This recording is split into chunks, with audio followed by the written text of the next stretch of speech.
지금부터 2020 부천 문화예술 포럼을 시작하겠습니다. 코로나가 계속 저희와 함께 일상을 살고 있는 이런 시대에 저희도 이제 다시 한번 코로나 시대가 이제 본격적으로 알려주는 전환의 시대를 어떻게 우리가 이해를 하고 그 안에서 예술의 어떤 사회적인 가치나 의미가 어떻게 바뀌고 있는지 이야기를 좀 해보려고 하는데요. 오늘은 특별히 부천이라고 하는 도시, 지역의 시선에서 이야기를 좀 나누어 볼까 합니다. 그래서 오늘 전체 구성은 크게 3부로 나누어져 있습니다. 그래서 1부는 전문가 분들의 시선으로 바라보는 미래 바라보기이고요. 2부는 최근에 이제 갓 마친 부천 예술인 실태조사를 바탕으로 해서 현재 다시 보기입니다. 그리고 세 번째는 저희가 함께 이야기 나누기를 통해서 이제 여러분들과 같이 이제 사전에 이제 질문들도 많이 주시고 했기 때문에 그걸 바탕으로 이야기를 좀 진행을 해보도록 하겠습니다. 자, 미래 바라보기는 국민대학교 최양석 교수님께서 미래사회와 지역문화예술의 변화라고 하는 주제로 먼저 열어주시겠습니다. 안녕하세요. 국민대 사회학과의 최양석 교수입니다. 코로나의 지속 여부, 그리고 관계 맺기의 지속 또는 관계 맺기의 거부 증가 여부, 이것이 미래사회 예측에 있어서 두 개의 중요한 변수가 될 것입니다. 코로나로 인해서 사회의 여러 영역들이 엄청난 타격을 받았는데요. 그 중에서 가장 타격을 받은 영역 중에 하나가 바로 문화예술 영역입니다. 첫 번째 해야 할 일은 실내 공간보다 상대적으로 안전도가 높은 많은 외부의 일상 공간들을 최대한 문화예술 공간으로 활용하는 것입니다. 수많은 일상 공간으로 이제 예술가들이 관객들을 찾아가는, 즉 찾아가는 문화예술로의 전환이 필요하죠. 사람들이 위험하다고 생각하기 때문에 위험하지 않도록 만들어야 돼요. 이제 연극, 예술 공연, 이 모든 것들을 온라인 콘텐츠 시장을 면밀히 분석해서 이 스크린 안에서 무언가를 즐기는 사람들이 익숙한 것에 이 형태를, 양식을 맞추어야 된다는 것이죠. 자, 이렇게 코로나 이후에 미래사회의 예측과 이것에 대응하는 지역 예술의 어떤 대응 방안에 대한 말씀을 드렸습니다. 안녕하세요. 가톨릭대학교 미디어 기술 콘텐츠학과 교수 이동훈입니다. 코로나19의 세계적인 확산은 단순한 질병이라고 볼 수 없을 정도로 전 인류의 삶을 크게 변화시켰습니다. 결국 우리에게 필요한 것은 포스트 코로나 시대를 준비하는 것일 겁니다. 특히 저는 문화예술 분야에서 이 준비가 더욱 철저하게 이루어져야 한다고 생각합니다. 때문에 4차 산업혁명을 리드하고 있는 첨단 정보통신 기술을 이용한 언택트 문화가 코로나 시대에 주목받기 시작했습니다. 한 작품을 영상화하는데 카메라가 10대 이상 사용되었고 고화질과 고음질의 우수한 영상을 만들기 위해서 제작 기간은 무려 4개월에서 7개월까지 걸렸다고 하죠. 뿐만 아니라 이런 아카이빙은 스테이지 무비라고 하는 새로운 장르도 탄생시켰고요. 그럼에도 불구하고 무료로 진행되었다라는 사례는 이 한계점을 분명히 해주는 점이라고 할 수 있겠습니다. 모든 문화 콘텐츠는 결국 유료화라고 하는 큰 숙제를 해결해야 하기 때문입니다. 국내 온라인 유료 공연의 대표적인 사례는 비욘드 라이브를 들 수 있습니다. 전 세계 109개국의 관객들이 동시 관람을 하였고 총 25억 정도의 매출을 기록하였다고 하죠. 하지만 이 공연에 쓰인 기술들은 대부분 일반적인 예술가들이 사용할 수 있는 기술이 아니라는 것이 문제입니다. 플랫폼 혁명의 핵심은 기술을 사용해서 사람들을 이어주고 이들이 가치를 함께 창출하는 데 사용할 도구를 제공하는 데 있다고 합니다. 기술과 예술의 융합, 아직 완벽하지 않습니다. 하지만 이와 같은 실험과 도전들이 포스트 코로나 시대를 준비하는 진정한 디지텍트의 가치가 아닐까 싶습니다. 시간을 한 번 더 주실 제가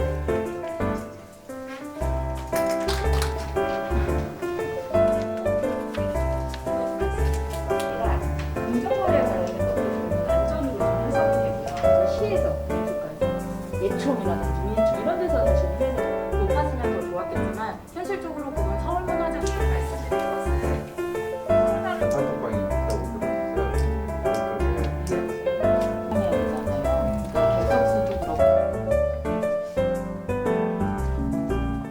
안녕하세요. 극단예터 대표 강신아입니다. 부천에서 활동하고 있는 영화랑 글을 쓰고 있는 이태훈입니다. 전통예술을 하고 있는 김동환입니다. 검은고자리 김은선입니다. 작곡가와 지휘를 하고 있는 윤교생입니다. 코로나로 인해서 좀 직격탄을 맞다 보니까 이제 경제적으로 조금 어려움이 좀 있었고 앞으로 어떤 이야기를 이제 어떻게 해서 나갈까 이런 고민들을 많이 하게 된 것 같습니다. 불안해지기도 하고 이참에 좀 쉬면서 정리를 하자 하는 그런 마음으로 올해 한 해를 지냈던 것 같습니다. 예상하지 못했고 이렇게 장기화가 될 줄 몰라서 좌절도 맛보고 그러면서 용기도 얻고 그런 시간을 보냈습니다. 코로나19로 인해서 쉼의 시간을 가졌던 것 같아요. 처음엔 쉬다가 그 다음에는 부족한 나를 채우는 데 시간을 소모했고요.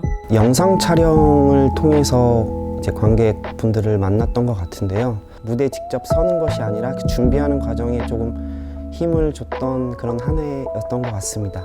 영화 시나리오에만 국한하지 않고 뭐 웹드라마, 뭐 드라마 숏폼, 드라마 등 다양한 방면으로 좀 고민을 하게 된 것 같습니다. 한 가지 대안으로는 이제 영상으로 만난다든가 아니면 지난 공연들을 조금 다시 재송출해 준다든가 하는 그런 방식으로 올해 하루를 지냈던 것 같습니다.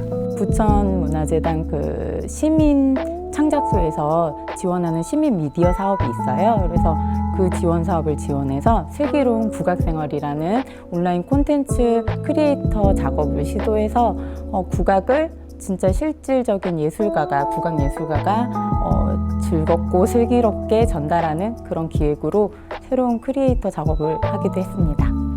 저 개인적으로는 이제 작곡 활동을 하고 있으니까 작곡을 하면서 음반이라든가 또 영상을 통해서 또 음악을 또 보내줄 수 있고 조금이라도 야외에서라도 같이 공연하고 하는 걸 더 기획해야 될 거라고 생각합니다. 대면 공연은 소규모로 초대를 할 수밖에 없는 상황이니까 더 많은 분들이 검은고자리 음악 들어주셨으면 해서 뮤비로 관람을 해주셨으면 좋겠습니다. 코로나로 인한 어떤 고립이나 혹은 제 스스로 우울함들 같은 것들을 조금 저는 가사나 글로 적는 거를 조금 좋아해서 그걸로 뭐 노래를 만들 수도 있을 것 같고 영상하는 분들과 좀 작업을 해서 뭐 낭독식으로 얘기를 해보고 싶기도 하다. 그게 큰 무대든 작은 무대건 그런 계획은 가지고 있습니다. 고정관념의 틀을 깨자. 시대에 맞춰서 우리도 뭔가 새로운 것을 도전하고 받아들일 준비를 하자. 한숨은 아무것도 바꿔놓을 수 있는 게 없다라는 거. 사실 코로나가 아니더라도 창작자로서 굉장히 위태로운 시기에 살고 있다고 생각을 해요. 하지만 더불어 달리 말하면 그만큼 또 지금 상황에서 예술이 많은 사람들의 마음에 닿고 마음을 위로해 줄 수 있는 시기라고 생각이 들어서 각자의 위치에서 각자가 선한 영향력을 끼칠 수 있는 사람이 되었으면 좋겠습니다. 저도 열심히 하고 있겠습니다. 저희가 예술가다 보니까 그 고통과 그 힘듦을 또 예술로 승화하는 작업도 기꺼이 감수하면서 하고 있는 것 같아요. 올해의 이 힘듦을 우리가 예술로 표현해 내기를 바랍니다. 우리 모두 힘내요. 화이팅!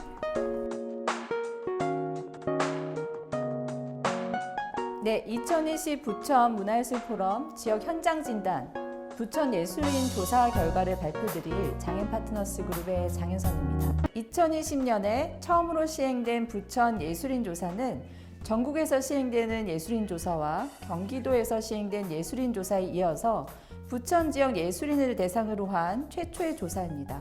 저희가 욕구 문항을 설계하기 위해서 매슬로의 욕구 5단계서를 활용하였고 그리고 지역의 예술가, 문화재단 관계자, 유관기관 분들과 의견을 나누어서 문항들을 구체화하는 작업들을 진행했습니다.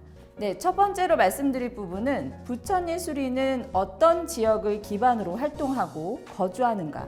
조사 결과에 의하면 부천에서 거주하고 그리고 활동도 하고 있는 예술인들은 전체 응답자의 61%에 해당이 되고요. 부천에서 활동만 하시는 분들, 즉 지역에 거주하지 않으신 분들이 22%, 그리고 부천에서 거주는 하시지만 타 지역에서 활동하시는 분들이 12% 정도에 해당됩니다.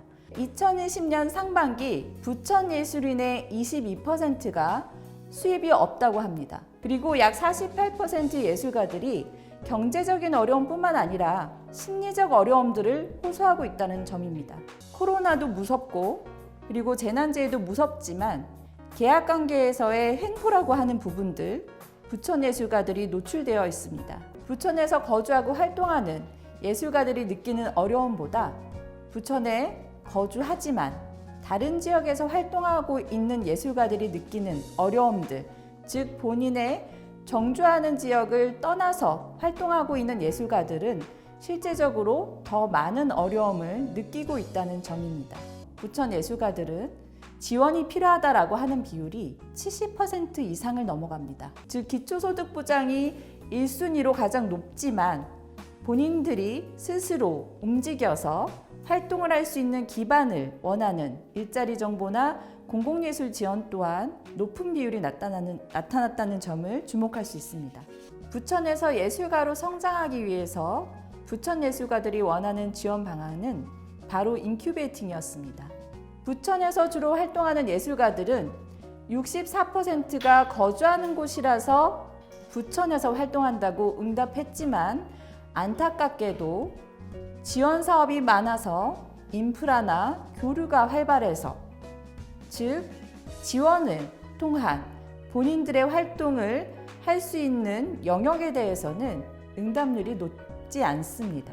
부천은 예술가에게 매력적인 곳일까요? 자, 실태조사와 관련해서 오늘의 그 예술가, 특히 부천의 예술가는 무엇으로 어떻게 살고 있는지 말씀을 유리 대표님부터 듣도록 하겠습니다. 예술가들이 무엇으로 사는가에 대한 질문, 그런 생각보다는 요즘에 어떻게 생존할 것인가에 대해서 초점을 두고 있습니다.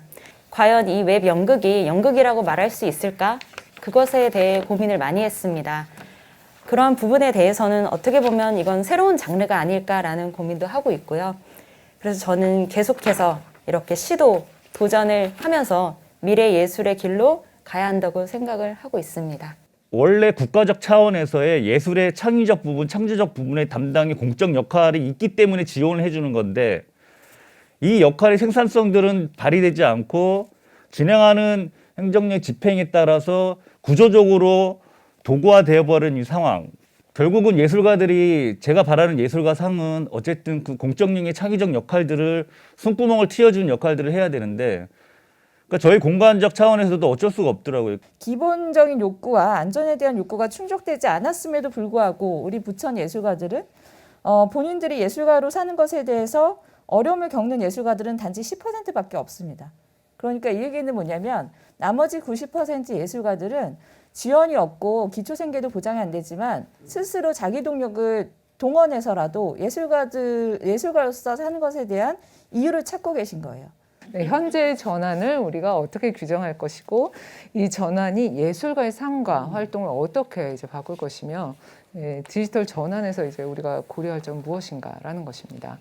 그 인간 자체에 대한 네트워킹을 어떻게 재조직할 것인가, 그리고 사회적 참여는 예술가들은 어떻게 협동하면서 공존을 할 것인가에 대한 고민들을 원래 예술이 갖고 있는 의미, 인문학적 의미를 계속 짚고선 놓치지 않고 가면은 안 끌려가는 형태로 같이 고민하면서 가면 좀 힘내면서 가지 않을까, 뭐 이런 고민 요새 하고 있습니다. 예술이 어렵고 예술이 싫고 이해해야 되니까 골치 아프고, 그러나 사람들의 본질적인 욕구, 즐겁고 놀고 싶어하는 것들을 빨리 끌어내오는 것이 대단히 절실하게 필요하다. 이 예술이 앞으로 어떤 가치나 방향을 지향을 하고 나아갈 수 있을지, 그리고 그걸 위한 어떤 구체적인 어떤 그 현실적 방안들, 굉장히 어려운 걸 제가 질문드리고 있는 것 같은데 이것에 대해서 먼저 좀 말문을 열어주시면 감사하겠습니다. 지금은 청소년들 한 명이 컬처럴 리더가 돼서 자신들이 즐기고 재미있는 것을 수많은 사람들에게 뿌려댑니다. 이게 엄청난 새로운 문화의 변화이기 때문에 앞으로 저희 문화센터, 문화재단에서는 이런 부분들을 대단히 중요하게 생각을 해야 되지 않을까라고 하는 것이 저 개인적인 생각입니다. 시민예술과 예술가의 지위와 역할을 확보하면서 이 선순환적 구조가 이루어져야지 국가적 차원에서의 생산적 구조가, 미학적 담론 구조가 형성되고 이런 거잖아요. 욕구에 관련된 것들, 추상적이긴 하지만 그것을 가치로 놓고 그것을 향해 갈 수 있는 지표를 다시 설계하는 건 또 다릅니다. 사람 수를 체크하는 거랑 완전히 다릅니다.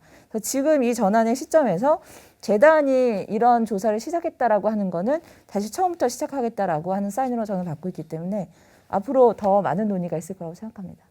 자꾸 우리가 연극을 하니까 예술이니까 비용을 받지 않고 해야 돼라는 그런 것들은 너무 힘든 것 같아요. 언제까지 우리는 돈이 없이 당연히 봉사활동을 해야 되고 이 노페이에 이런 걸 계속 가져가야 할지. 그래서 우리 이제 예술가들이 이렇게 정말 열정을 다해서 살아가고 있는 만큼 생존권, 기본적인 이런 것들을 좀 많이 보장을 해주셨으면 좋겠습니다. 네, 오늘은 이것으로 포럼을 마치도록 하겠습니다. 감사합니다.